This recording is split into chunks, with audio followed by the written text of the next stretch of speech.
your blood. You look to your buddies. You look to your friends. There's only a couple guys in the whole world that make me love pro wrestling, and you're one of them. You know, all the bad shit you've heard about us, it's all true. But another thing that's true is we love professional wrestling, and that's why we're here. I'm not sports entertainment anymore. Talk to him, kid. This is a new beginning, and it starts tonight. A new day is dawning for DX. Know who you're talking to? What's up? This is X-Pac 12360 on AfterBuzz TV. Thanks for coming to hang out with us today. We're going to have a big show. We've got an exclusive interview with Sami Callihan coming up a little bit later. We're also going to be breaking down the week's top pro wrestling news headlines. My name is Christy Olsen, and the gang is all here, starting with Jimbo on the couch. What's up? What's up, everybody? How are you today? How Hey, are you, Christy? I'm good. Thank you for asking. Lovely. Thank you. And Mark, how you doing over there in the booth? Not so bad for the middle of the week. Thank you, Christy. I like that. Happy Hump Day. Happy Hump Day. And happy Hump Day to you, sir, our fearless leader, the one and only Sean X-Pac Waltman. Hey, everyone. Too sweet. How are you guys? Good, man. And lady. Ah, good, thanks. Very good. Cool. You're That- doing this and- sharp blazer thing again. Yeah, for Throws those me of off you a listening, tad. Why not? Sean is very This dapperly isn't- dressed today. Of course. You look good, dude. Yeah, you look Not really of good, course. man. Right. What are y'all thinking? Well, here's the thing. We're not just doing audio here. We're doing video. Might as well dress up a little bit. Yeah, give those YouTube streamers something to look at. Sure. Well, my like it. co-host is sitting here looking really fine every week, so Jimbo's try. on the couch, so it's okay for. Yeah, I get Jimbo to wear our dress like X-Pac that. 12360 shirt. Hey, you know, I feel like I saw that T-shirt recently in a Oh, promo, yeah. maybe. Yeah. Maybe. Yeah, the world premiere of our 30-second NWO style 12360 commercial came Which out. has been very popular with people, especially real- Maria Menounos loved it. Excellent It was job, awesome. excellent job, Jimbo. Thank you, sir. The only thing that the only critique on it was that it was missing a suck it at the end. And that was the critique from Miss Maria Menounos. Maria, yes. So Which is pretty we're gonna awesome. have to change that. When your boss comes in and is like, the only thing missing is a suck it. Well, okay, we can fix that. I believe she also said it was effing amazing when we showed it to Yeah, her. we showed her so. last night as she was leaving. We're like, oh, have you seen this yet? She's like, no. And she loved it. She's like, oh, it's got my creative juices flowing. That was great. I was like, Yeah. yeah. And I waited for her to leave, and then I high-fived Christy. I was like, yes. Yeah, so if Maria posted any like black and white old school style snaps or Instagrams last night, we inspired her. Yes. But you guys can all check it out on our Instagram page at xpac12360 and on Facebook and on Sean's Twitter. Of Yeah, course. on my Twitter. The real X-Pac. Yes, at the real X-Pac. Yeah. Check Break it it out. down. Well, I know you were all over the social media because you were traveling, right? So you like to hit up and see what people are saying when I hear you're it sitting now. around. I'm hit and miss when I'm on the road. Oh, yeah? With the social media. Yeah. I try to come on just to, I was out of town for Monday. I usually do the Tomorrow Show on Monday night, so I can't put out the tweet. So Christy has to do it. Hey, everyone. If you ever see a tweet coming from me on a Monday night, it's not from me. It's from Christy. Hacking into my account. Yeah, anything with words like check it out Right. or top story, you guys can probably tell. Yeah. But so you got a little time at home with the gooch? I got the Gucci. Yeah. The dog. For those that don't know, my dog, my little baby rat terrier. Aww. Yeah, I didn't see her for 2 months, and I had to stop in and spend 2 days with her. Oh, heartbreaking. She goes insane when you walk in the Oh, door. she has these asthma attacks. Yeah, and I gotta like hold her up and spread her little.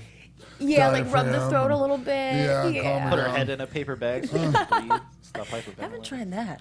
Oh my God, I was in tears. I know this sounds like I'm a puss, but I am. When it Not comes to at my all. dog, I was just in tears yesterday. Having to leave. You wouldn't believe what I put up with just to see that dog. We can only imagine. We can only imagine. But you had a good time this weekend. You were in I was Dallas? in Dallas, yes, actually Bedford, Texas, and it was MP Oh, shit. MPX, right? MPXW, Metroplex Wrestling. And that was nice. You had a good time? Yeah, of course. Yeah, well, not of course, because it's not always that way. But here's the thing. When I go and do shows and, occasionally have matches, well, more than occasionally, every promoter always says, oh, well, don't worry, we'll take care of you. We'll get you in there with good guys. And, honestly, I know they mean that and they mean to take care of me. Mm-hmm. But 90% of the time, the guys aren't, really, they're not up for the job. Yeah. And you do the best you can. But these guys were very good. No one that you would have heard of, but it doesn't matter.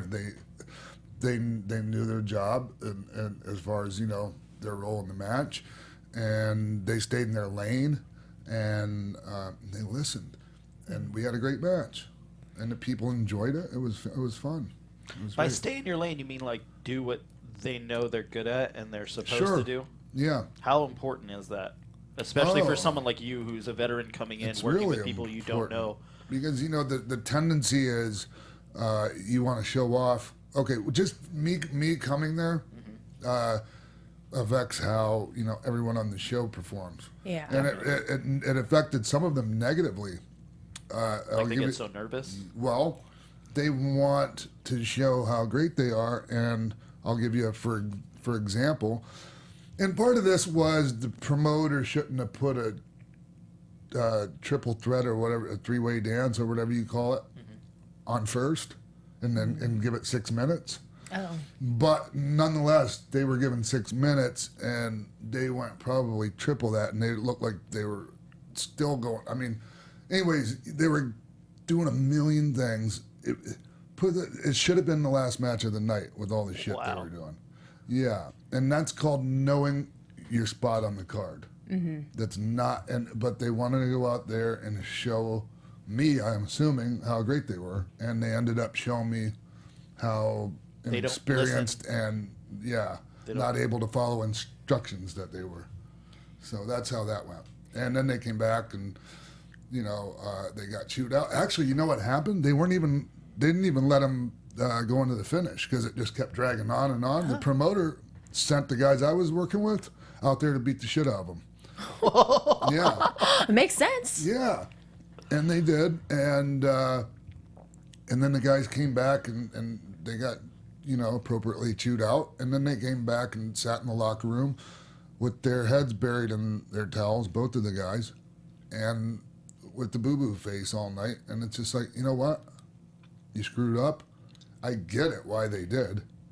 Valuable lesson to learn, but quit being a bitch, in the locker room. Yeah. Raise your head up or leave. Don't sit there and cry. Anyways. Are you the kind backstage who would you approach guys like that after you've seen them made a mistake and say, hey guys, maybe you could have done this differently, or do you just kind of keep to yourself unless they ask advice? It depends. When they're sitting there like that, I just told the promoter, I'm like, what's with these guys? Tell them to quit acting like a bunch of crybabies. Shit. I mean, come on.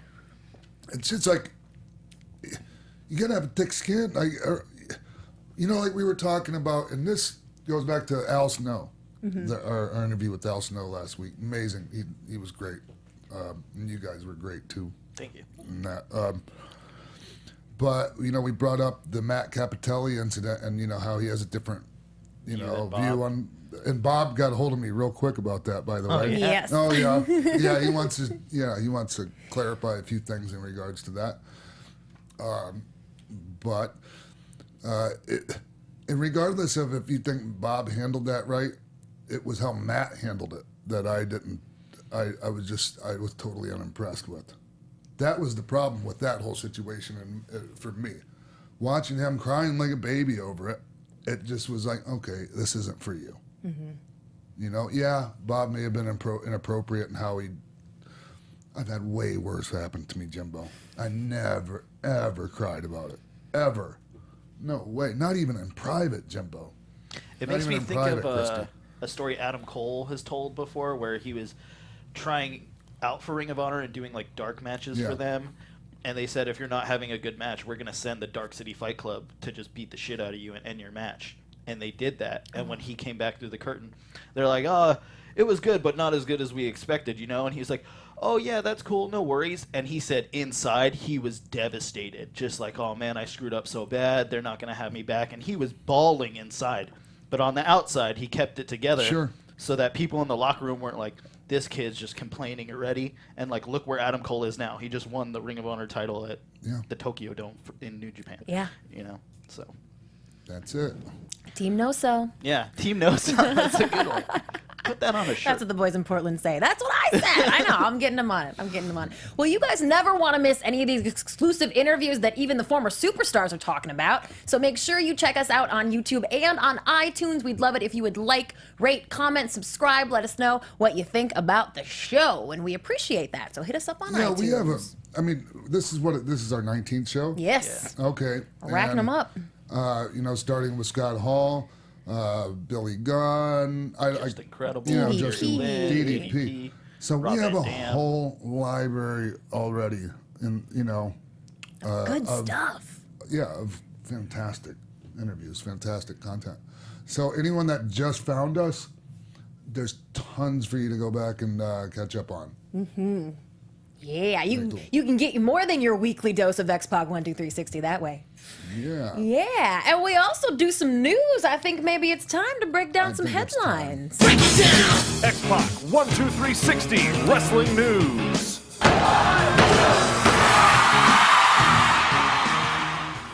Everybody is buzzing about this. This just came out yesterday, Tuesday. Mark Hunt has filed a civil lawsuit against the UFC, Dana White, and Brock Lesnar Tuesday in a Nevada district court. He says he's alleging that the UFC obstructed fair competition for their own benefit by purporting use exemptions, drug testing exemptions, and failure to enforce its own policies. This is in regarding to his UFC 200 bout against Brock Lesnar that happened in July, where Lesnar was found to have tested positive, and Lesnar's win has been changed to a no contest. But Mark Hunt is not going to stop there. He says that Lesnar was granted a waiver to forgo the 4-month testing period. He takes issue with that, and that really his kind of allegation here is that the UFC pretty much just waved Lesnar in, knowing that he may not pass the test because they thought his participation would help them get that $4.2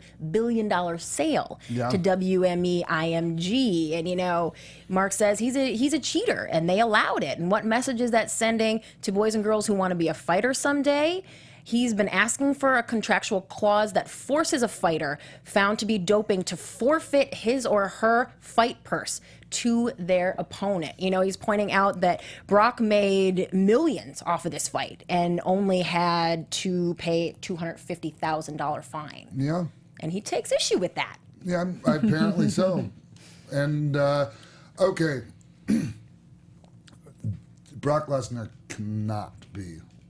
And Mark Hunt fought in Japan, which was rampant. I mean, there were. I would be surprised if there were guys there fighting that weren't on something, including Mark Hunt, whether he said so or not.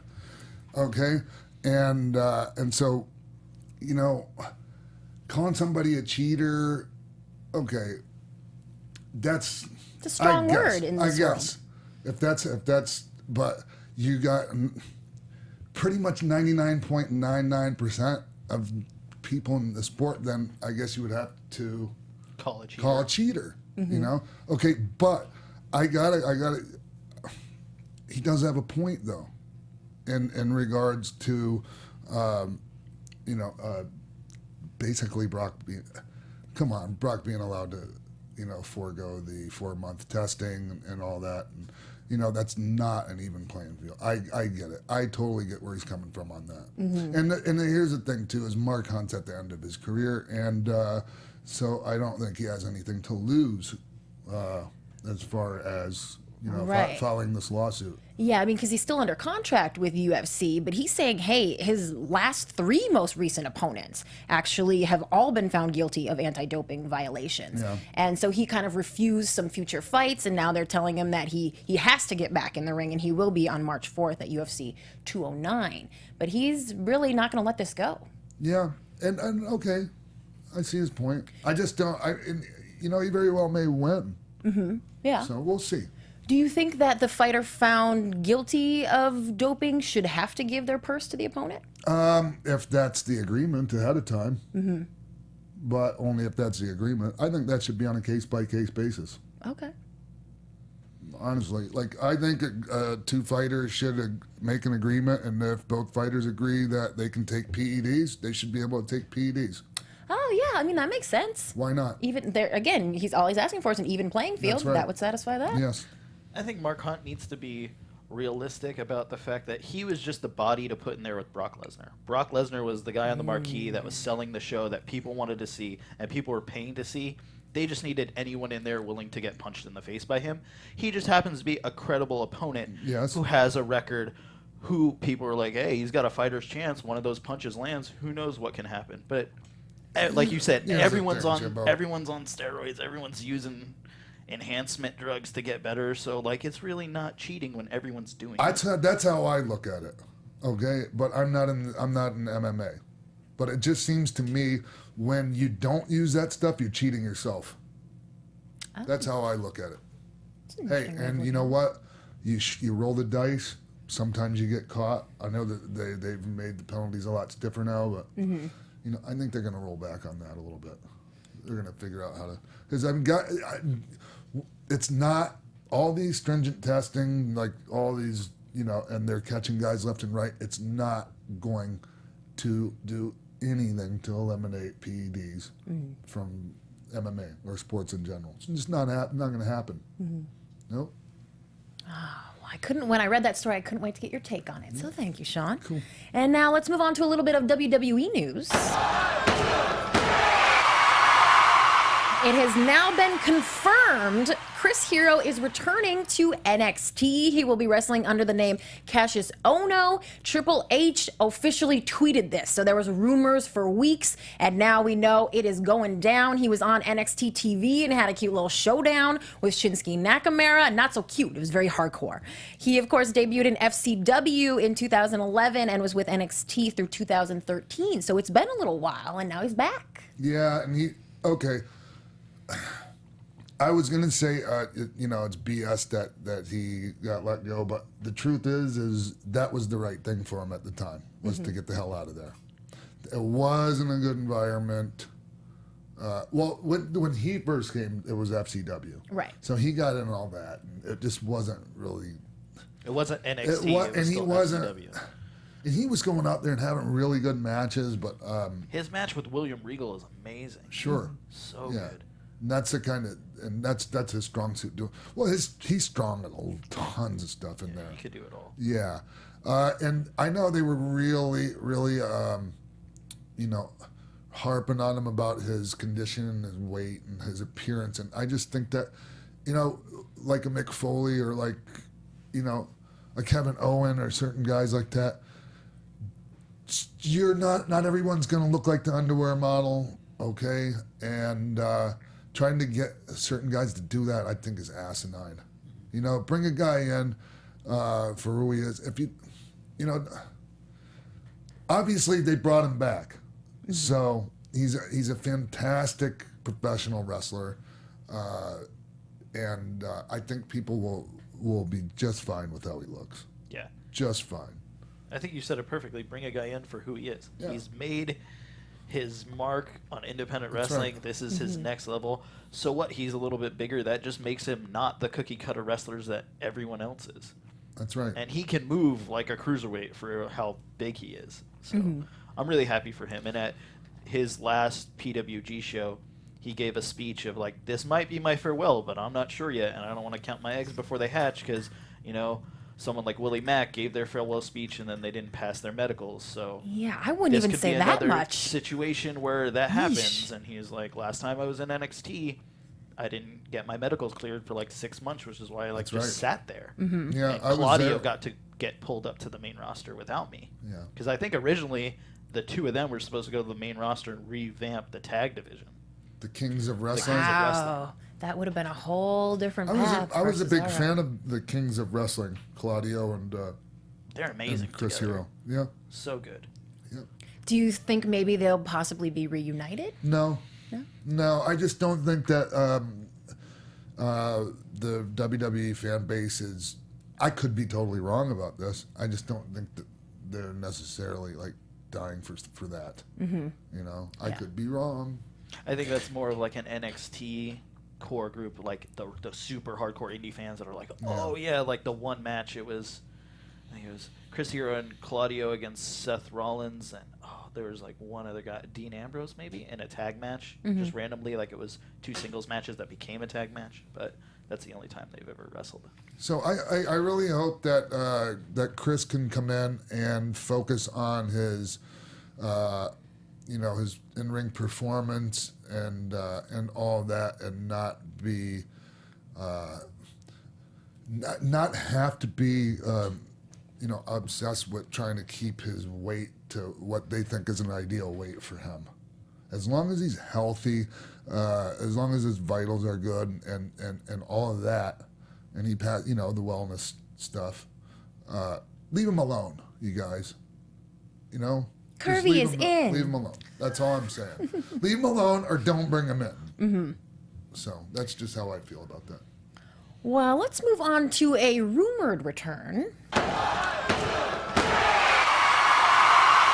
Wow, Chris Hero may be there for sure, but there are some rumblings that Kenny Omega may also be returning to the WWE. John Cena started these rumors by tweeting about Kenny Omega, and you may say, well, what the heck does that mean? Well, Jimbo pointed out when we were talking about this that John Cena did the same thing with AJ Styles before he did definitely come to WWE. And also Kenny dropped the belt to Okada at the Wrestle Kingdom show last week and kind of hinted at leaving New Japan in a tweet saying that he's stepping away. And just also, you guys can catch that match tonight on Access TV. Oh, nice. Mm-hmm. Nice. But what do you think? You think Kenny Omega should go back? I can't, and I wouldn't tell Kenny Omega what to do in this situation. He knows what's best for him. I hope. He's going to do what he thinks is best. I don't know if it's just my my observation. I don't know. I would, if I was Kenny, I might think about staying put for a while. Yeah. Yeah. I wouldn't leave. When I'm the first Gaijin to ever win the G1, I'm pretty sure he's the first to ever win it, right? I think that the company might be wanting to put a rocket up my ass. Yeah. So you might want to stay there, because I don't think he's going to get that same rocket in WWE. That's just me. I could be totally wrong, and people said the same thing about AJ Styles. That's true. And Kenny Omega is amazing in the ring. All the detail, like what a detail worker he is, and his selling. It's just so intricate. I'm extremely impressed with this guy. And he was just overlooked in WCW to the point where I was like, was he there? Legit. I hate to say that, but that's the impression he left there, when he was there. So I just wonder if WWE is ready for a character that is that over the top and is that good, and that they could put him on. Like right away, he should be in the main event, but I don't want him to get lost in the shuffle like Gallows and Anderson kind of did. Whereas like AJ has been showcased perfectly, but some not so much. It makes you worry. You leave Japan to go there and have all your stock drop, and then you go to TNA or. Well, what's to say he can't just show up in the Royal Rumble and then leave? That would be crazy. I think that would be awesome. It never happened. You're entirely right, but I think it would be fun if he was a surprise entrant and that was it. It's not real. Yeah, it would be fun for some of us, and then others people would be like, who's that? Yeah, that's the other. And it's kind of not something, I don't know but here's the thing. We used to have guest, appearances in the Rumble, such as I was in there with Giant Baba, and like Tenru and guys like that one year. Yeah, Dory Funk Jr. Mil Mascaras jumping over the Mil rope was and in there. eliminating himself. Yeah. Mil Mascaras was in there in the same, the same Royal Rumble. Well, we can move on to another Royal Rumble tidbit. Yeah. SmackDown Commissioner Shane McMahon has announced he is not going to be in the Royal Rumble. He co-hosted last night's episode of Talking Smack, and when Renee Young hinted at maybe his possible participation in this upcoming pay-per-view, he said, no, no, no, I am all good. So don't expect to see money, money, money. And I don't think the we Royal need Rumble. him at Royal Rumble this year. It's looking like a pretty solid Rumble. Yeah, we only know about a third of the contestants, Doesn't but matter. it's good. It looks good. Yeah, and I just have a really strong feeling we're going to see the return of somebody huge. Like yourself? No, but very good friend of mine. I think Jericho is gonna win the Rumble. That's just my speculation. Well, he just started recording a new album. Oh, So maybe that I think he's goes out out of the there window. soon. Sean, what do you know? I don't know anything. I haven't talked to anyone about it. I just have this funny feeling that you might. I just think you might see a little Sweet Chin music at Royal Rumble. I really do. Well, I wouldn't have any trouble with that. Yeah. Let's talk about Shane's dad.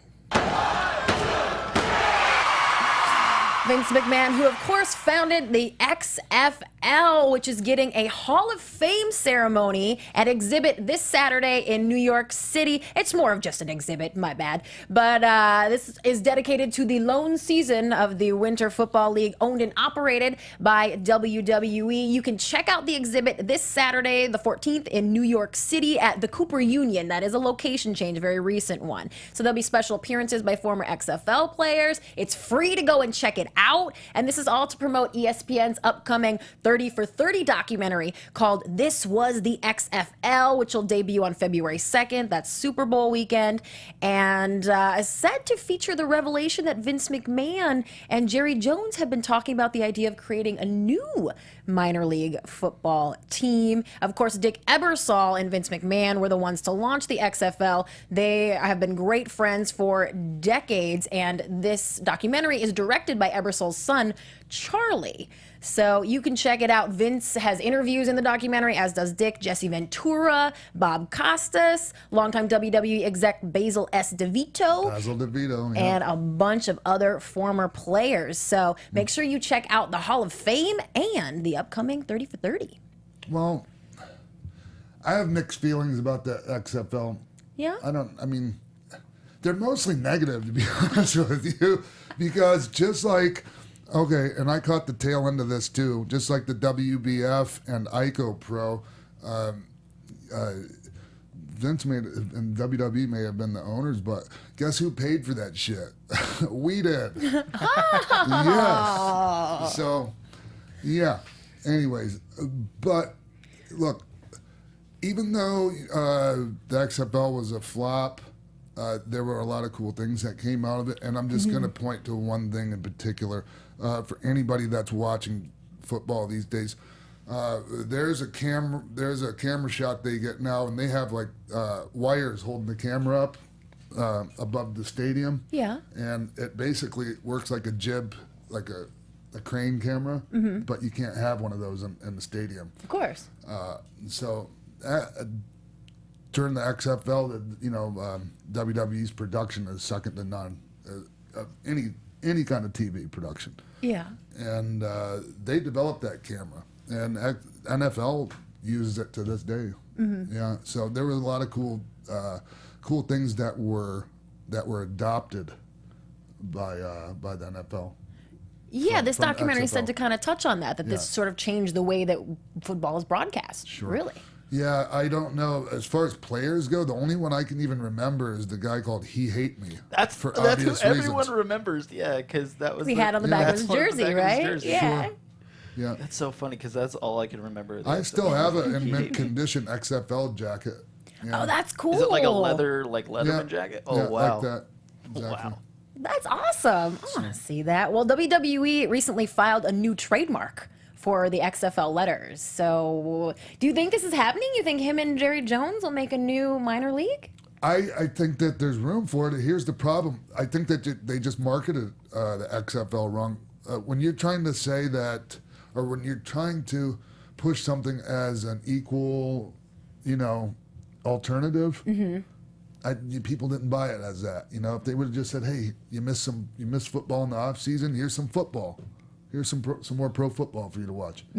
Not try to sell it as something it wasn't. Not making any promises. Yeah. So. Well, we shall see, and we will, of course, keep you updated. This has been your X-Pac 12360 News of the Week. I'm Christy Olson, the managing editor and chief correspondent of AfterBuzz TV's Pro Wrestling News Division. And do not go anywhere. We will return shortly with Sami Callihan. What's up, party people? Roxy Stryer here from The Tomorrow Show with Keven Undergaro. We're your twice-weekly broadcast of one man's midlife crisis and the mad millennials in Star Trek uniforms that follow him. And I'm one of those millennials, Lauren Magrasso here. We've had some amazing guests like Russell Simmons, Ileana Douglas, and Craig Gass. Coolio, right? Christian Blatt in the house to tell you to go to thetomorrowshow.com to check us out. We're live every Monday and Thursday from 10 to midnight Eastern. That's thetomorrowshow.com. Be there or be square, whatever that means. We are back on AfterBuzz TV. Today's guest has held multiple titles across the indies, appearing for Ring of Honor, PWG, Evolve, and many more. He is a two-time CZW Junior Heavyweight Champ and former NXT superstar under the name Solomon Crow. You can catch him tonight on Lucha Underground's mid-season finale. This is the X-Pac 12360 debut of the Living Death Machine. It's Sami Callihan. Yeah, all right. Yay! Hey, Sami. That was a great introduction. I'm not even gonna lie. Made me sound a lot cooler than I really am. Hey, everyone we gets think you're one. pretty cool. Everyone gets one, Sammy. Everyone You get one. That's all. Everyone gets one. one, Johnny. One. Anyway, thanks for coming on, Sammy.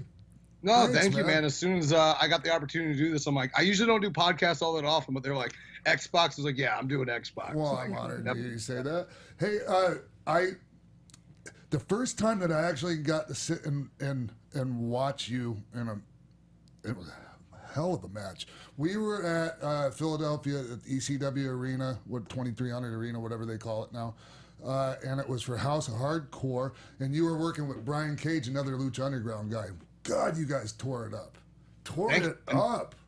That is one of my favorite matches from last year. He's like pretty much like my big brother. Like everyone calls us twins, except sadly Danny DeVito and he's Arnold Schwarzenegger. So, Sammy, was that the first time y'all worked, or had you had other matches with them? Because it didn't look like the first time.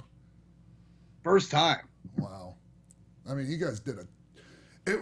Look, I think that Brian Cage is going to have to adjust his style eventually, maybe sooner rather than later, because that guy does a ton of stuff. But I'm surprised to hear that was your first match with him. Yeah, absolutely. Like a lot of people said that, but that's a match that we had pushed for years and years and years. We actually had the only time we'd ever had any contact. We were in a tag match back in 2010 in a pilot for a show called Wrestling Revolution Project that was going to be filmed at Jim Henson Studios. But other than that, we never had a match. We'd always just talked about like, if we work one day, like it's going to get real stupid real quick. Yeah.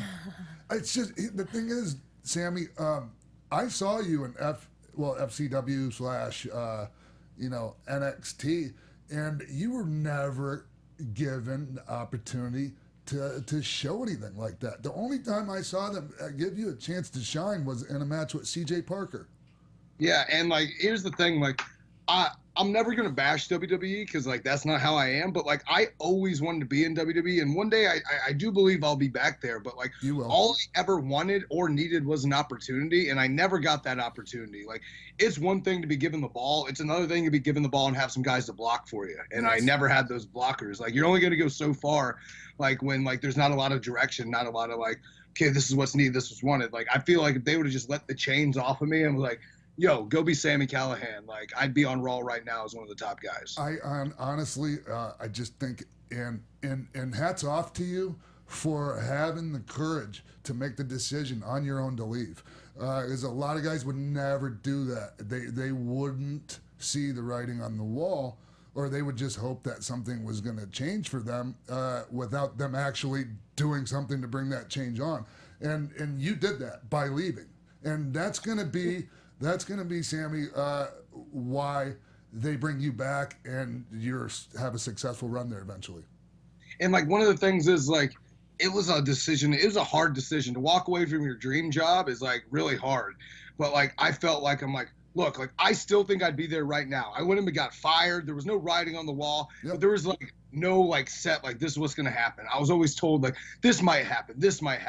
And then time and months and days would go by and I'm like, yo, this ain't happening. Like, if I don't leave right now, I'm like, I want to leave right now while I'm still young enough to go out and make a name for myself before I sit down there and wait 6-7 years to like never get brought up and there's nothing for me to go. Like, I truly believe like I'm one of the best in the world and I had to go show them why they signed a 5'8" white kid in the first place. Well, you said when you left that your intention was to show the WWE exactly what they had in you. Do you feel like you've done that in the years since? Absolutely. And like this year's just going to even get bigger. Like 2016, like it or not, like people can hate me or love me. I am the most booked professional wrestler on this planet. Like every week I'm an independent wrestler building my own brand, 4, 5, 6 shows. Like in a week, independent wrestlers don't do that. There's only a handful, a group of elite independent talent that do that. And I'm one of them. And I will be damned if I'll like go down like without swinging. Like I've built my own brand by myself and that's something really cool that no one can ever take away from me. Very cool. And the thing is about along with that schedule you're keeping is you're performing at a level that is up there with anyone in the industry, like you were just hitting on a little bit ago, and that makes it even, I mean, because I could go out there and do 5 or 6 shows a week with how I work now. But if I had to do it like I used to, or like you're doing it now, I just couldn't do it. I'm just being honest with you, Sammy. I'm gonna knock on wood, man.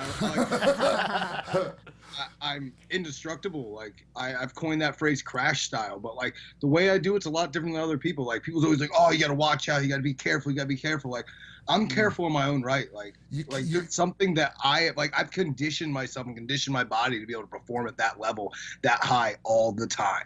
Being too careful can get you hurt.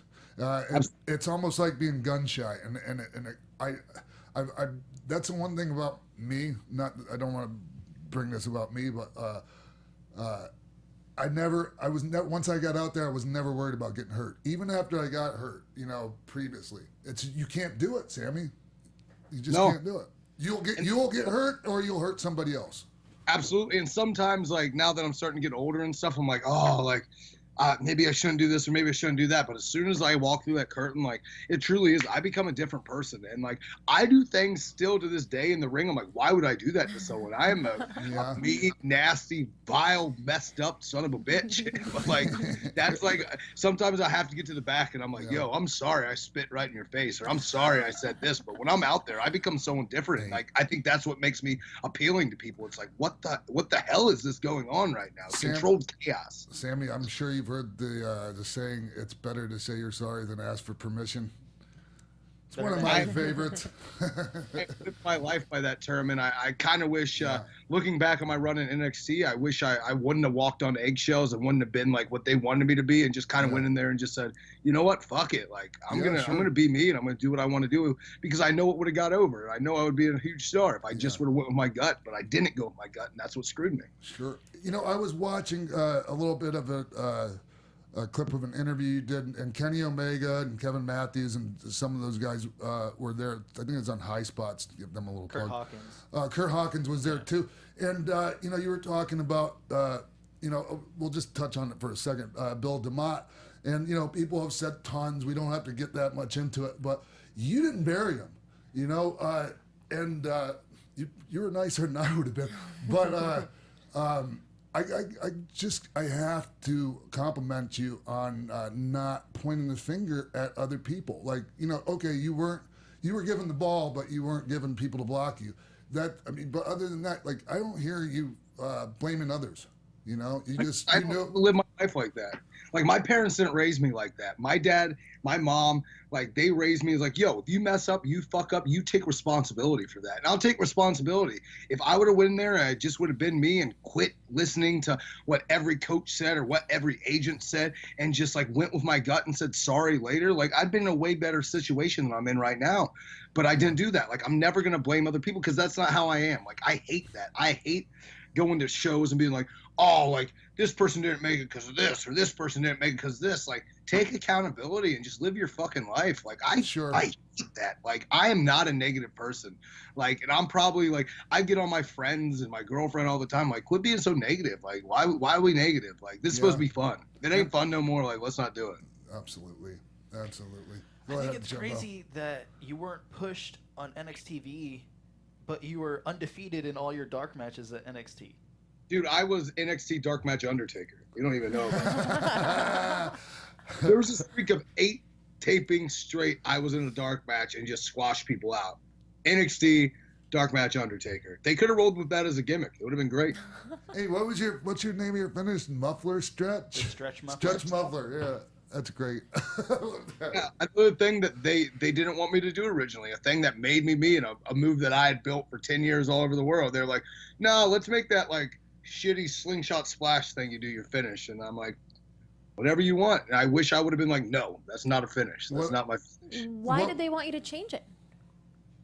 It's just like, I won't say, it's not particularly who or what. It's like, but one of my agents was like, oh no, like that stretch muffler thing isn't a finish. Like, this thing's the coolest thing you do. Make that your finish. But in my mind, I'm like, yo, that's something that I do early in a match. And like, if the guy's not set up in the right position every single time, it looks like shit. And that kind of fucked me when I really looked at like my debut match. If you look at me versus Bull Dempsey, it was supposed to be like all about me, but it turned into Bull beating my ass for 6 minutes, me moving out of the way and hitting that shitty slingshot splash. So like from my debut, I was kind of mishandled like right from the get-go.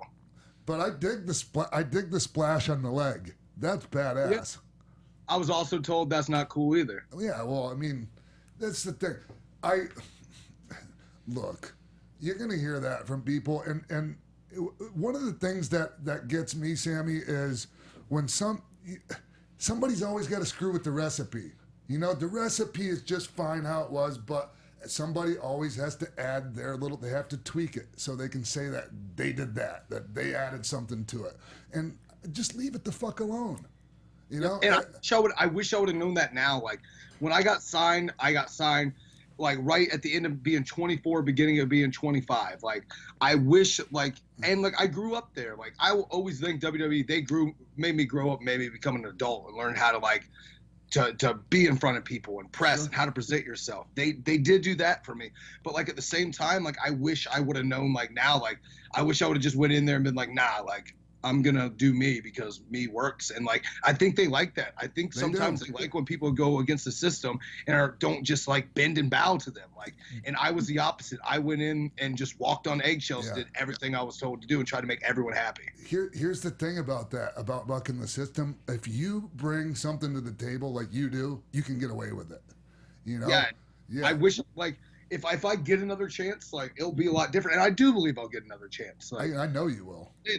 Like all it's going to take is like once I get that chance again, I'm going to go in there and I'm going to be Sami Callihan because Sami Callihan is a commodity, and like you can't take that away from me. I built that. Man, I'm going to tell you who's a huge fan of yours besides just about everyone.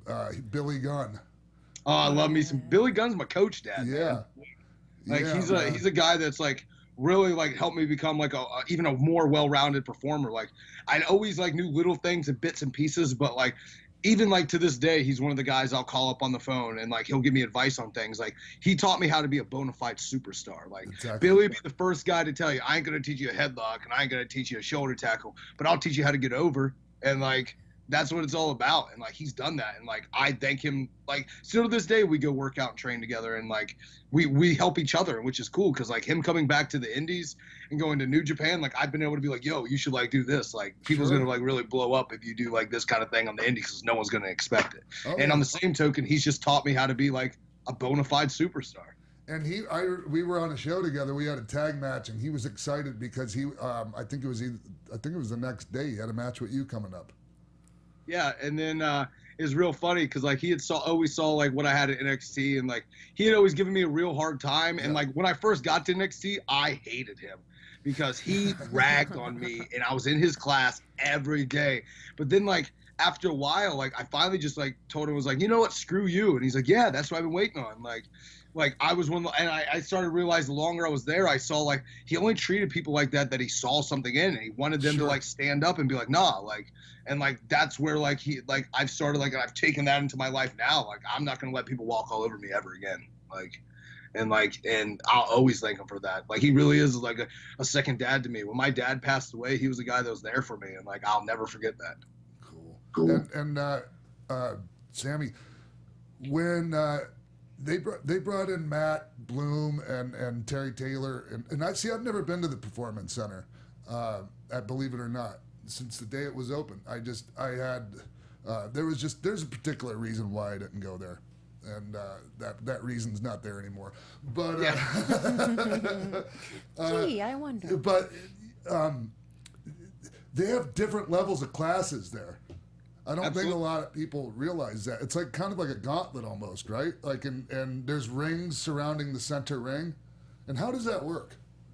And like, everyone always starts in one class, and then once you're in one class, you get moved to another class, and therefore, and it's kind of cool because then you get to like learn different styles from different coaches and like different ways of presenting itself. Like Billy was always one of the higher coaches. Billy was always one of like the guys that like taught you. He's like, okay, you know how to wrestle already. Billy's going to teach you how to get over. And then after that, it was usually always Terry. Terry was finishing class. Like, and a lot of guys like throughout the years and shoot interviews and everything else has buried Terry. A lot of people don't like Terry, but like I'll be one of the rare people that put Terry over. Like Terry's given me like, you can't take everything he says as like it's gospel because it's not, but there's some stuff that he said to me and told me that I've like integrated into my wrestling style, my psychology, that has like changed like just little things of how to manipulate a crowd and how to like and like one thing like he told me like that really sunk home that I never heard before to him. He's like, yo, the fans don't dictate your match, you dictate your match, you're telling the story. We were talking with Al Snow about that last week. Yeah. The people are working us, and we're not working the people these days. Exactly. Yeah. Go ahead. Sorry. Have you had any contact with WWE since all that? Do you talk to anybody? You stay in touch? Not really. Like, here's the thing. Like, I've kind of been doing my own thing. Like, I've kind of like tried to stay as far away from that spectrum as possible because like I kind of like having that. Autonomy, like the mystique, that aura, almost? that aura about me is like, yo, this dude quit WWE. Like he's kind of cool. Like, and he's all out of fucks to give. Fuck is broken. Fuck broken, and like I wish it was broken years ago. Yeah, it's crazy because you and Carly, who you're working with a lot in Lucha Underground as Katrina, both left WWE on your own terms and are now doing amazing things in Lucha Underground. So I wanted to know, as far as your character in Lucha Underground, when you left WWE, did they contact you right away and were like, hey, we have this character idea and you'd be perfect to fill this role? Or did they contact you and were like, you have any ideas of what you want to do? Because I know in NXT, you threw around the name of Jeremiah Crow or Solomon, and they were like, let's be Solomon Crow. Yeah. Because I wanted the name Jeremiah because it's my middle brother's name, who like is the total black sheep of our family, and it's like real biblical, and I always thought that's a really cool name. Like, and then I ended up becoming Solomon Crow.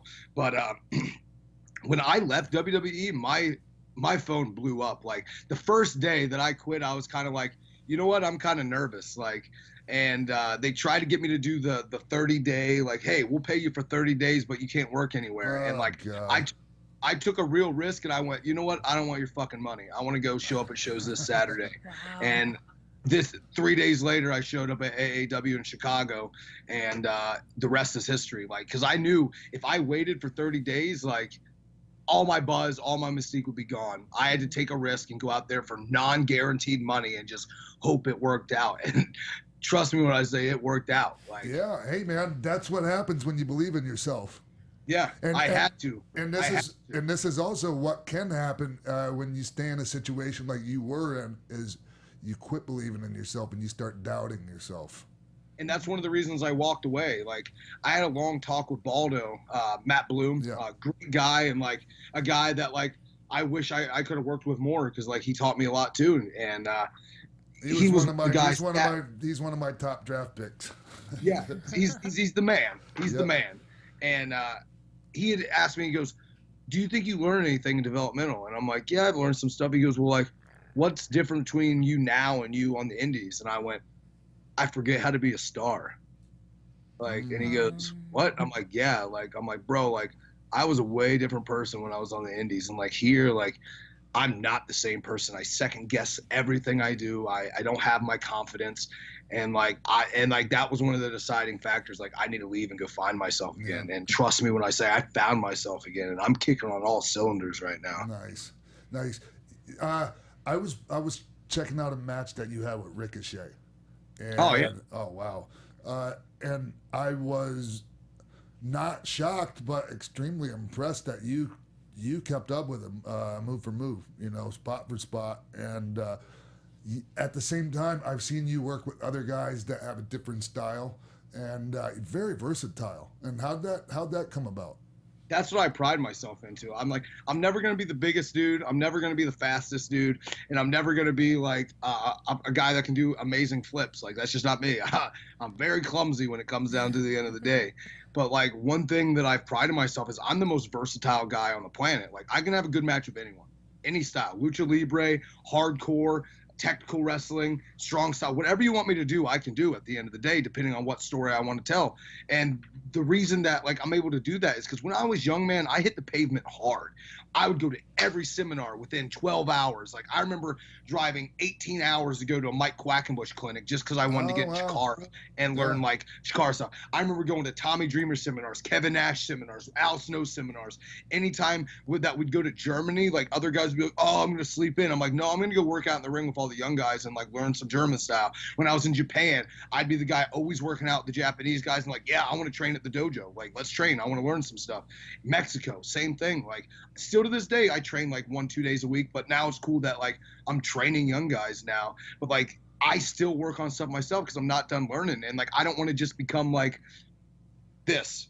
Sure. I always want to keep doing this and always become different because you got to evolve, and I'm not like, and that's always going to be one of the biggest reasons I left WWE, because I felt like I became stagnant and I didn't care about wrestling anymore, and it was just I was sitting on the bench. I'm not the guy that will sit on a bench and collect a paycheck. I want to be the top guy everywhere I am. Yeah. Here's the thing, Sammy, is regardless of how they were using you, though, I did notice this. You didn't walk through the curtain with that "I'm doing a job" look on your face when you came out of the curtain, and when you got in there, you didn't work like it. You worked like you were going to win, and nobody could tell otherwise until you got beat.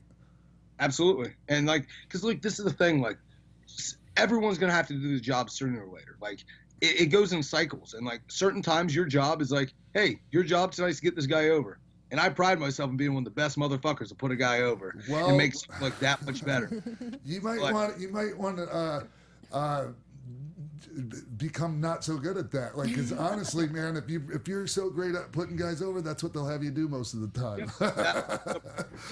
I feel like that was kind of the same problem with CJ Parker. Yes. Like CJ, we both kind of like CJ got super over, and then he like people learn like, oh, he makes these guys look good, so he kind of became the main event jobber, as I like to say it. Like he's going to put over top guys and make them look better than they ever should.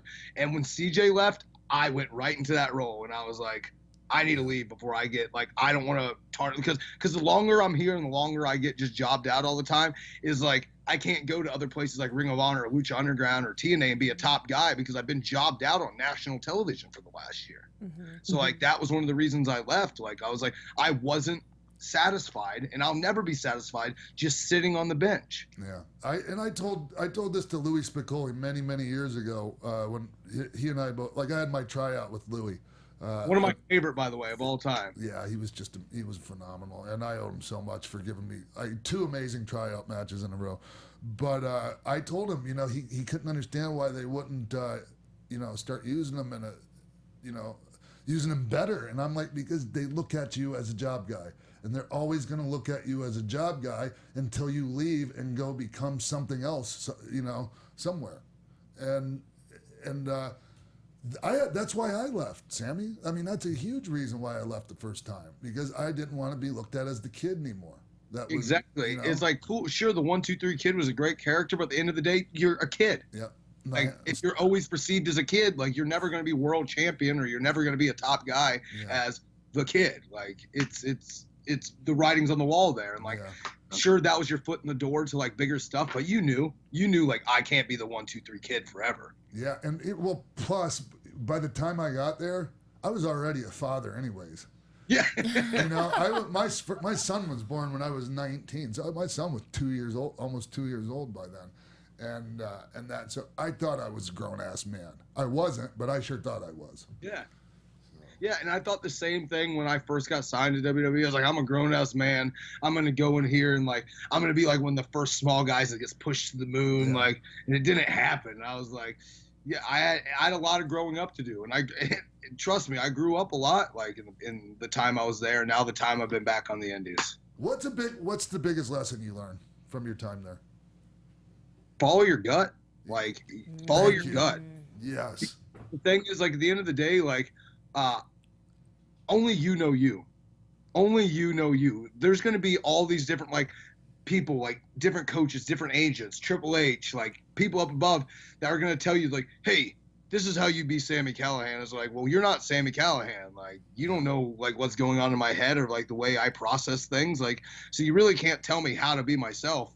And that's one of the things, like, I wish they would do more. And you see the guys that they allow to do that are the guys that, like, succeed. Like, when Kevin Owens came in there, he got super lucky. They let him be Kevin, and it works. Like, don't fix something that's not broken. Like, Fergal fixed same thing. Shinsuke Nakamura, it's not broken, so they let him be him. Like, if I would have just been me, it would have worked out better. Yeah, Kevin Owens and Fergal both gave me a call on the DL as they were coming in there, and I gave them a few pointers. And one of them was, if you feel strongly about something, fuck it, do it.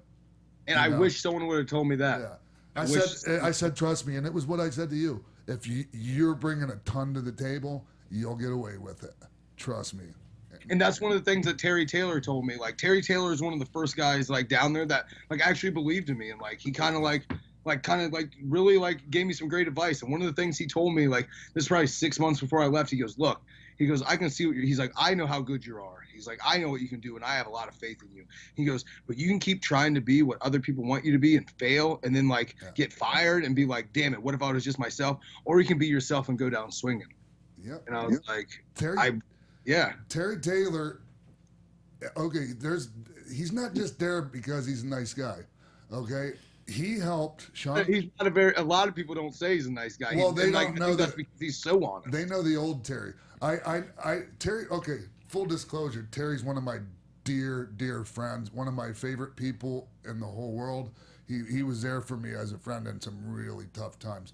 But before that, he was the first guy that I worked with on house shows coming in the door in WWE, and he taught me a ton, Sammy. He taught Shawn Michaels a ton. He taught Triple H a ton. So, okay, we get it. We know, like, how great Terry Taylor is. All the other people that you know, talk shit and throw shade on him, they don't really get it. They really don't. Because he'll be he's not going to ever tell you what you want to hear.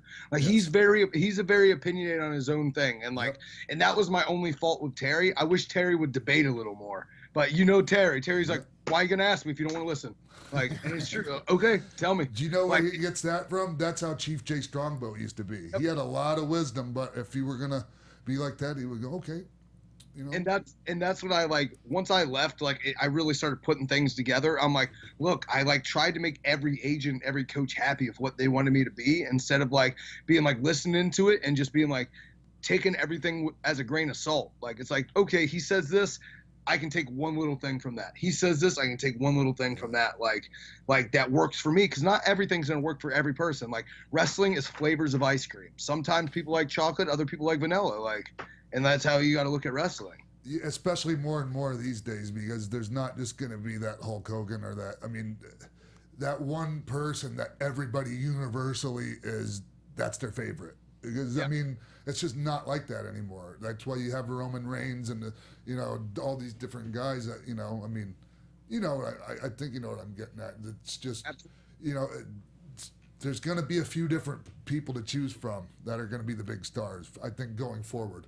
Absolutely, and the way I put it to I've gotten very lucky that I've been able to host a lot of seminars all over the world now, and give my knowledge and what my aspects of wrestling is. And I always tell people, I'm like, look, everyone's going to have a different opinion on wrestling. This is just my opinion. But my opinion is the time of good guy, bad guy is done. Because now people are in on wrestling. Now everything's sports teams. Look at it like this, John Cena, Roman Reigns, Randy Orton, Finn Balor, Kevin Owens, they're all sports teams. Certain areas, it's kind of look at it as basketball. If you go to Miami, people love the Heat. The Heat are the baby faces. But they go to freaking Cleveland, they're going to be everywhere else, people hate them. It's the same thing with wrestlers. Certain areas, John Cena goes, people love him. But he goes to Philly, people's going to shit all over him. That's because we're sports teams at this point. We're our own brand, our own entity. Yeah, I'd still think, this is from my preference, is to have someone to yay and someone to boo in the match. And I think that's why you have to go with, whatever the crowd's feeling that night. Yeah, exactly. It's like sports teams like that. It's if Cleveland's playing Miami and let's say in a Ohio area, they're going to be the baby faces. But if they're facing them down in Florida somewhere, they're going to be the heels. And that's how I put my matches together to this day. People's oh, are you babyface or heel? I'm I don't know. It all depends on what story I'm trying to tell that night and what's situational. Yeah. Well, for me, I need it to be me, the babyface these days. Man, hit the X Factor at Bronco Buster, go home, brother. How'd you know? Have I worked with you before and I don't remember it? I wish, man. You seem to know my whole match. Because I wish that was my match. Oh, it will be one day. I hope so. I mean, in your own moves, but eventually it'll get to the point where you'll whittle it down to 4 or 5 moves. That's what people want to see you do, and that's it. I'll hit a boot scrape, a clothesline, and you're taking my finish. Let's go. Yeah. Throw the L in the air. Hey, I was just thinking about this, Sammy. Okay, as a smaller guy, you're not what I would consider the cruiserweight guy. At one time you would have been, or just like me, but you're the smaller guy that doesn't do a ton of flips and all that. You keep it you work a strong style for. I think I work like a 6'8" guy. A lot of times, I'm it's great. And I love your suicide dive through the bottom and middle rope instead of through the top and second. Got to give credit to where it's deserved. I got to give that to Austin Aries. Back when I was still in high school going to Ring of Honor shows, I used to always remember seeing that. And it's funny because people was oh, why don't you do any other big dives? I'm because I can't. I'm scared. I don't want to flip over that rope and not get caught. I'd rather come at you like a missile, and I just think it works for my style better. If I went out there and was doing a bunch of flips, that's a big disconnect. Sure.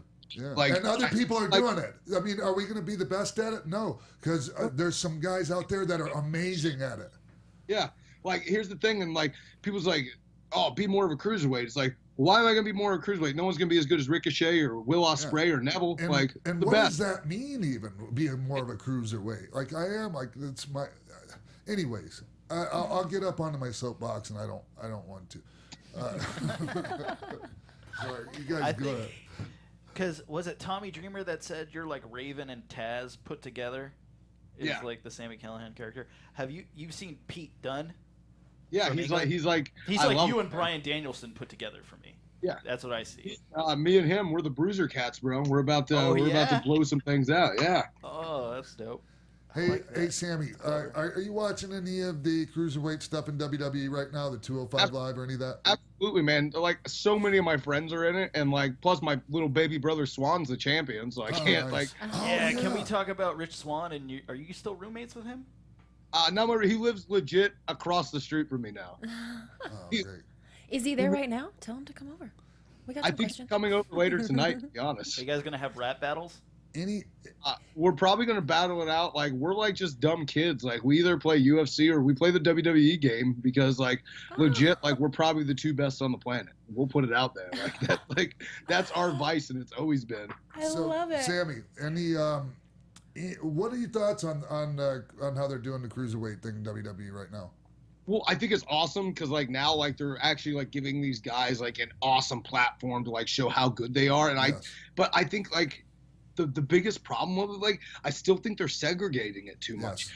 When the purple lights come on and the purple ring, like, I think a lot of people kind of tune out in their brain because they're like, this isn't Raw anymore. It's, like, looked at as, like, a freak show or, like, a added entity. I wish it was just like, hey, we're on Raw, the same ring, the same thing. Like, just be like, hey, this is a cruiserweight division match. When we change it that much, it doesn't work like that. And I think one of the things that, like, and this is just my opinion, I think what made the Cruiserweight Classic so successful, they're trying to change on a higher level. Like, I love that, like, on the Cruiserweight Classic, there was tail of the tapes. There was, like, people shaking hands, and, like, it was put out as, like, okay, this is, like, real.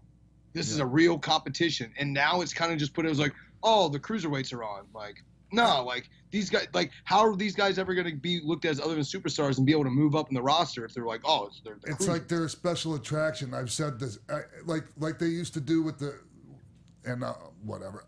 I try to be PC. What they used to do with the midget match, like there would be like a little troop of little guys that went around and that would just be a special attraction. It wasn't serious. Like the ladies now, it's way different, but. The ladies at one time, Fabulous Moolah, she booked out certain, she had the troupe of, she had the troupe of. I would help you, ladies. But I'm not sure what you're referring to.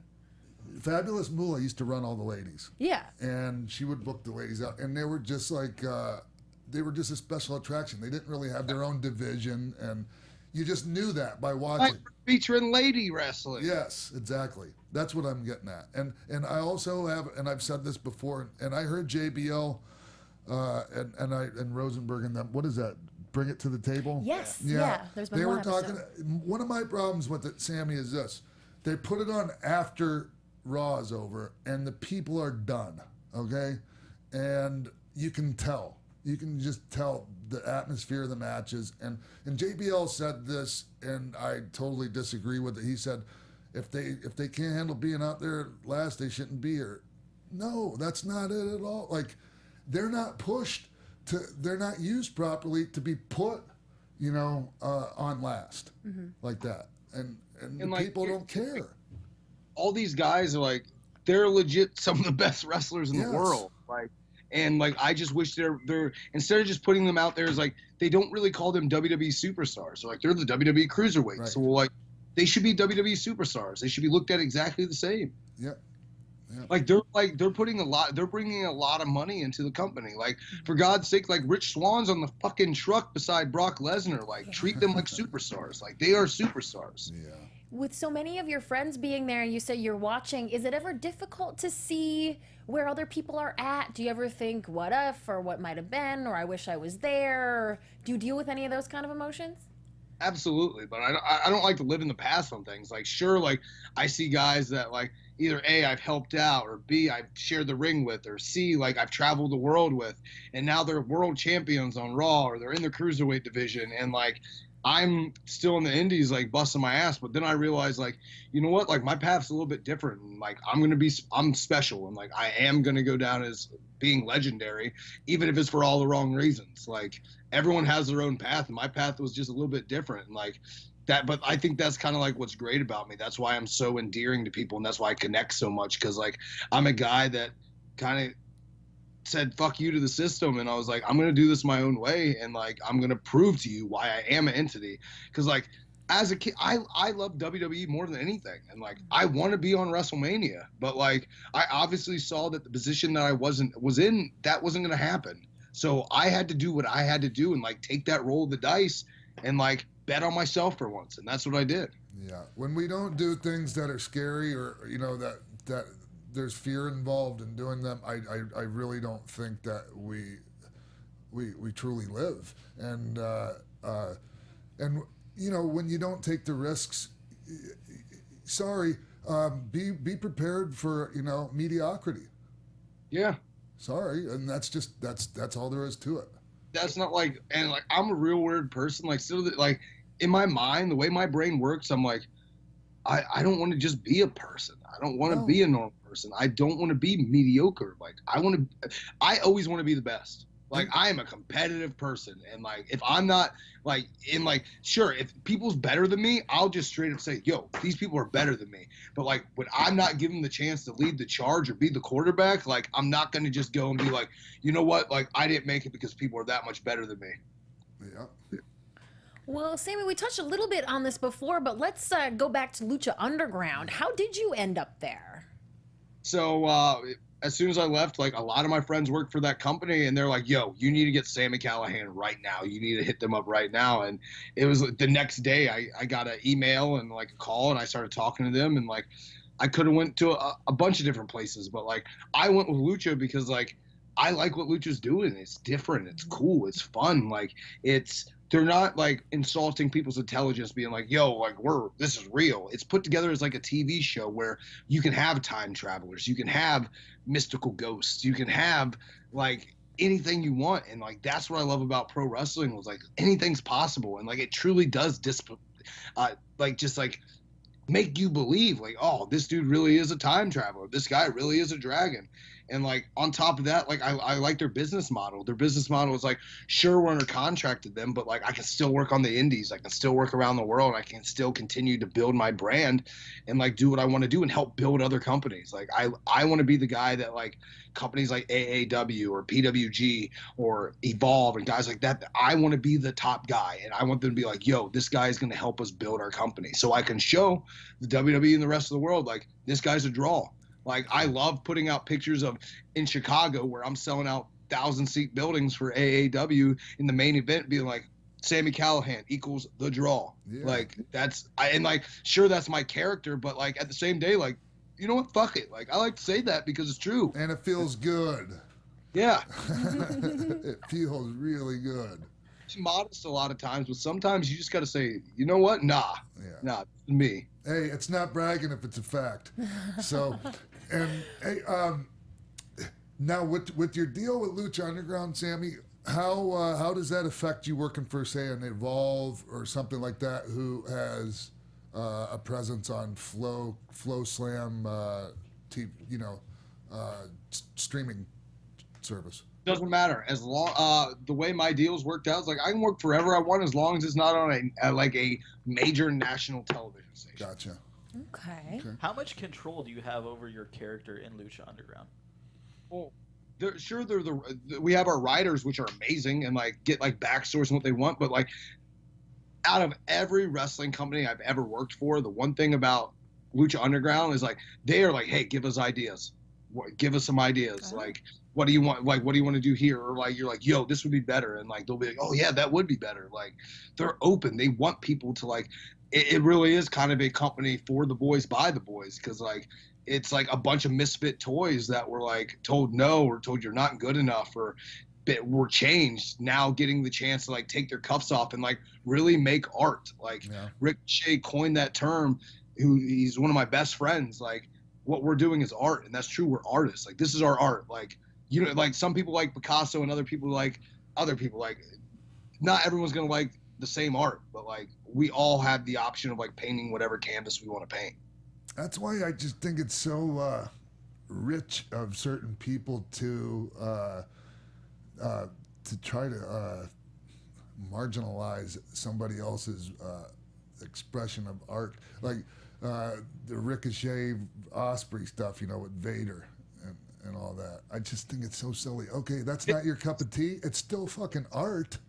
Yeah. And and plus, look, I'm sorry, but your shit, like, okay, because you took liberties on guys and hurt them for real. That means you were great, and these guys aren't. Come on. No, like just the fact, like, and it like really like Vader was like one of the guys that I loved when I was younger, and as soon as he did that, it just made me instantly just be like, come on, man. Like, no, like the time of like a lot of old timers like shitting on us is done. You know why? Because we run the business now. That's it. We run the business now, and we've changed the business for the better. And that's the attitude you need to have, and that's the attitude my friends and I had too. And a lot of people hated us for it. And guess what happened? Shit got really good because we had an attitude like that, and you guys need to keep that attitude. And that's why people like Kevin Owens is Universal Champion. That's why Finn Balor was first Universal Champion. Yeah. Like our generation, we changed wrestling for the better. Right. And everyone always says like, oh, well, the ratings are down because wrestling isn't about ratings anymore because people don't want to watch just like. I don't never watch Raw when it airs. I'll watch it the next day on demand, or like I can watch clips of it on Twitter. Like wrestling is watched different now because we can get information, we can get videos instantaneously. Mm-hmm. So it's not about like, why would someone watch Raw live when they could watch the next day and never watch a commercial or watch it right afterwards, like, and just watch the segments you want to watch. Wrestling and information is seen differently. And like once like wrestling companies understand that, like I think like wrestling's going to blow up even more because like there's ways to use social media, there's ways to use YouTube, there's ways to use every different platform. And like that's how people's watching stuff now. A lot of people don't even have cable anymore. Right. Like, if it wasn't for football season, I wouldn't even have cable. Like watch everything on Netflix or Hulu, or I find a stream to watch whatever I want to watch. Like that's how like wrestling and stuff's watched. And I believe there's more eyes on wrestling now, specifically worldwide. It's not just one company now; it's worldwide because of the internet. I recently put a tweet out, and I was just commenting on what an amazing time it is to be a wrestling fan, and I got several.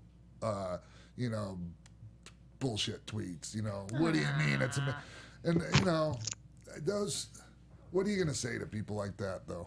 Mm-hmm. Just find something else to love. I know, Sammy, you just put out a tweet about wrestling gifts, like changing the way fans see wrestling, and it helps so much because something that someone might not want to watch a 20-minute match, but they see a 30-second clip of an awesome move or an awesome sequence, and they're like, oh, I got to check that out. Exactly. And that's where like wrestling's changing. I'm telling young guys now, I'm like, how do I get booked? I'm like, well, the time of getting booked of just sitting out a demo or a resume, that doesn't work anymore.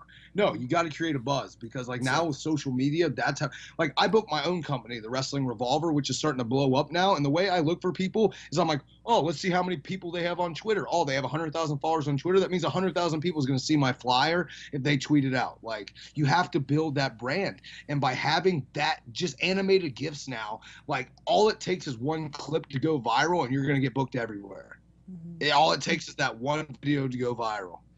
My friend Dave Christ, tag team Dave and Jake Christ, OI4K, Irish Airborne, and Ring of Honor. They're the guys that helped me break into the business, and like they've had like good chances but never blown up. And one clip went viral a couple weeks ago, and now everyone's booking them. And it's like I wish people would have saw these guys years ago. It's like all it took was that one clip to get these people noticed. Mm-hmm. Well, speaking of them, they're making their PWG debut in February with you as their team. Ohio is for Killers taking on the super clique of the Young Bucks and Adam Cole. How do you feel about that? Because I know you've been trying to get them in PWG for a while, and I'm super excited to see Dave there. Yeah, you got to be super excited to see Jake too, man. Like they're their own entities, and like we've been a 6-man for years, since the longest. Those are my legit brothers. They are more my brothers than my real brothers, if that makes any sense. Like I have traveled the world with those guys. I have been through good and bad with those guys, and like now we get a chance to show the world like what we've known for years, which we're the best 6-man team on the planet. And like now like we get a chance to prove it against the best 6-man team on the planet in the Young Bucks and Adam Cole. And like it's gonna get crazy. Like this is their coming out party, and like it's gonna be awesome to be a part of it with them. Sammy, you mentioned Kevin Owens a little bit ago. Before we let you go, we do have a really good fan question from Jason Worthing. And he said back in November 2012, it was just a few days after Hurricane Sandy, he watched you wrestle Kevin Owens in a PWS match. He said it was a dimly lit gym and it was run by generators, that everything was a mess. What are your memories of that match with Kevin? I love that match. It's probably one of my favorite matches I had, like leading up to right before I went to WWE, because legit Hurricane Sandy happened and like there was no gas, there was nothing. And I remember getting up to that show and being like, there's no one going to be here. There's no electricity. And like they're supposed to run the Rahway Rec Center, which holds like thousands of people. And they had to switch this little building that they could run on a generator because they already had all these people like paid. So they're like, we got to try to run the show. and it ended up they packed this building, and I remember me and Kevin were like, "Yo, this is gonna be like fun. Like this is like everything like us growing up and seeing pro wrestling, just this grungy like building. Like it really was what indie wrestling's all about, and like that'll be a special moment. Like I'll always remember that night because that was a really cool moment for both of us." Was that the Get That Gas story? That is the Get That Gas story, because me, Rich Swann, and Ricochet, we had to drive back, but we're like, yo, snow's still kind of bad. We're gonna stay at someone's house, so we stayed at Hawkins' house up in Queens, and I realized after that, I'm like, yeah, I got no gas. Like I got like less than a quarter of a tank of gas to get back to all the way to South Jersey, and that ain't gonna happen. Like, and gas was gone everywhere. Like people were waiting 5 hours to try to get gas, and like shipments were coming, and like so we're like, yo, we're just gonna start driving to Jersey and get as far as we can. Need me to stop? Is there more to the story? Are you leaving anything good out? I'm leaving something good out because come on, man. Don't hold out on us, Sammy. We're going to get as far as we can into Jersey before we run out of gas. And I'm like, yo, we're running out. We got to try stopping at a gas station. We get to this gas station, and there's a line wrapping all the way around. And we're like, there's no way we're getting in. I'm like, nah, we're getting in. And so I pull down this road, and there's like all these cars. And this one guy's like, oh, the car in front is like, hey, just back up so I can like go around and get out of this. I don't want to get in the line. So the guy that was third in line to get gas backs up so the guy can pull around and get out. And I'm like, oh, me too. I just want to turn around. And I turn around right in front of him. Like, I just told it right in front of him about the riot, but we got our gas. I was going to say. Who's going to start a fight with you guys? Come on. You'd be surprised in situations like that. And there was like cops there, like arresting people. So we're like, I guarantee something like this happened. I'm like, I don't care. I'm going right in front of this person stealing this, getting in this gas line. Damn. So real quick before we let you go, I know William Regal is a big supporter of you. I wanted to know what he said to you backstage at PWG before you went off to NXT and after you came back. I never really saw him at NXT. I mean, I never really saw him at PWG before I went to NXT. By the time they were coming and like checking out shows, like I was pretty much already on their radar and gone. But Regal's always been a big supporter of mine, and like he's always a guy that will give me great advice, and I'll always look up to him to being one of the most influential guys in my career. And he pretty much told me, he's like, yo, you got to be you. He's like, there's no heat here. He goes, I understand why you did what you did. He's like, and he's another guy just like, go show them, go be you. And like, that's what I'm doing. That's awesome. Well, Sammy, this has been so revealing. Gosh, we got to know you very well today. Yeah. Thank you for that. Well, I'm an open book. Yeah, I like that because I like to think that I am too, and people love that. Sammy, also the fact that you're so confident but don't come off arrogant. Well, that's the plan. That's what I hope for most of the time. Well, there's a fine line there, man, and most people when they do that, they come off arrogant, and you don't. And much respect to you for that.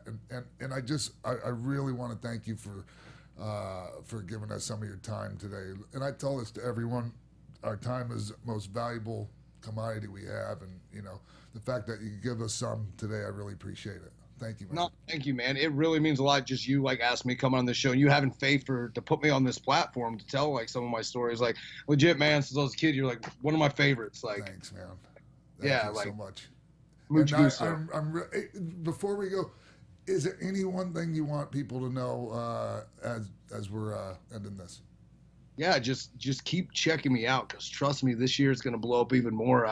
Kind of revealed my new look a couple days ago. You can check it out on Twitter, which has been at the bottom at the Sami Callihan. And check out my new wrestling company. I'm showing wrestling the way I want to see wrestling in my vision, the Wrestling Revolver, which you can check out on Twitter at PW Revolver or the website ProWrestlingRevolver.com. That's awesome. And we will be watching you on the Lucha Underground mid-season finale tonight as well. Yeah, I'm pretty cool. I'm pretty awesome. I'm on that TV thing. That's cool. Well, thank you so much, Sammy. Keep in touch. Let us know what you're up to. Thank you so much. Absolutely, I will. Thank you. All right, bye-bye. Cool. Peace out, Sammy. And we will be back with more X-Pac 12360 on AfterBuzz TV. Hey guys, Maria Menounos here. We want to let you know about my new show on SiriusXM Stars Channel 109. It's called Conversations with Maria, and it's live Monday through Friday at 10 a.m. Pacific, 1 p.m. Eastern. Go to conversationswithmaria.com for more info. Buzz you later. Welcome back to X-Pac 12360. We just had a great chat with Sami Callihan, who, full disclosure, is a friend of Jimbo's. Yeah. Right? It's really cool because I met him at Wrestle Reunion, and I told him when I met him, like, hey man, I'm one of those guys that you talk about that are like willing to put the time in on the road and like just learn and just experience stuff. And he was always super cool, and he makes all his own promos and videos and documentaries. So I got to work on his second wrestling documentary, WrestleHolics 2, and we just You know what became else friends. he does? I didn't bring this up to him. I forgot. He makes his own wrestling gear. Really? Yeah. Oh, yeah, I've heard Yeah. that. That's right. That's awesome. That's a whole skill in itself. Well, and he seemed pretty excited about his new look. Yeah. Yeah, So that's why I everybody was has to going go to check that ask out. him. I wonder if he actually made If he made the gear, the gear for his we'll new tweet look. him. We'll ask him. Yeah. Oh, well, it was cool. You seem very impressed with him, Sean. Sure. Well, I mean, I'm impressed with. Well, I mean, we talked about it. I'm impressed with. My first live, the first time I saw him work live with Yeah. Brian Cage. I'm impressed with the way he left WWE. Mm-hmm. I'm impressed with his outlook on things. I'm impressed with his confidence and willingness to put himself over and not, like I said, not sound arrogant. Yeah. So Something I was sharing with Christy earlier before we started is so many people we have on this show, especially someone like Sami, has so much love for you because you really paved the way for someone like him in this business of being like a smaller stature guy. So yeah, and I he's think it's doing awesome. it in his own way. Just like I had to cultivate my own style to not just work with smaller guys but bigger guys. He's done the same thing in his own way.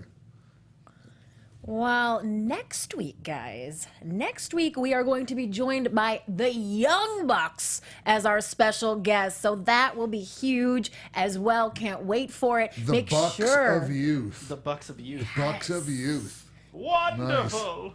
Don't miss it. If you've got questions for them, please like our Facebook page and post them there at facebook.com/xpac12360 show.